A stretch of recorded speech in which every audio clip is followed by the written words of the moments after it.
যিটো ছাতি তাৰমানে বনা যায় আমাৰ মোটামুটি আজি 2 মাহমানৰ পৰা আমাৰ ছাতিৰ কামটো চলি আছে।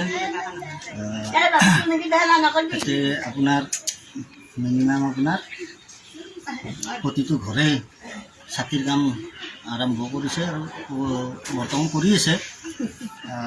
প্ৰতিটো পৰিয়ালে মোটামুটি 50,000 40,000 এনেকৈ বনায়। আমাৰ তাতে 27 গিৰি মানুহ আছে। আমাৰ এই চুপাটোত 27 গিৰি মানুহ আপোনাৰ মোটামুটি 5 লাখ মান ছাতি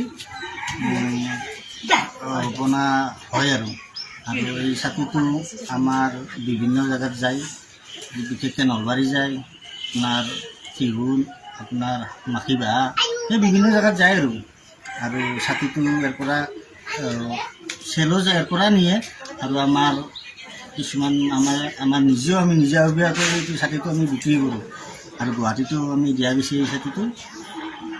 কিন্তু ছাতিটো দিয়া হৈছে, কিন্তু আমাৰ ইয়াতে এটা অভাৱ কি, আমাৰ চাকৰ অভাৱ। আমি যেনেকৈ আজি মাটিৰ কি বুলি কয় ফেনৰ মাথাৰ আমি চাক নিজে বনাইছোঁ, আমি নিজে চাক তৈয়াৰ কৰি আমি ছাতি বনাইছোঁ। কিন্তু আমাৰ যেতিয়া আমি চাকটো আমি চৰকাৰৰ পৰা যদি আমাক চাকটো দিয়ে তেতিয়াহ'লে খুবেই আমাৰ তাৰমানে ছাতিটো আমি বেছি আৰু বনাব পাৰিম। এতিয়া যেতিয়া 5 লাখ হৈছে তেতিয়া মোটামুটি 10-15 লাখ আমি ছাতিৰ পৰা দিব পাৰিম আৰু বিভিন্ন জেগাত যাব আৰু। কিন্তু আমি চাক পোৱা নাই। আমি কিছুমান হাতেদিও বনাই, কিন্তু হাতেদি বনোৱা বস্তু কিছুমানে পচন্দও নকৰে। আজিকালি চবকেতো আজিকালি ঠগুৱাই লাগে, ভাল লাগে। সেইটোৰে ফেনৰ মাথাৰ পৰা আমি নিজে চাক বনাই কিনে আমি নিজে দিব বিচাৰোঁ। আমাৰ ইণ্ডাষ্ট্ৰি এটা হৈ আছে, ইণ্ডাষ্ট্ৰিটো কাম আধৰুৱা হৈ আছে, এতিয়ালৈ বৰ্তমান হোৱা নাই।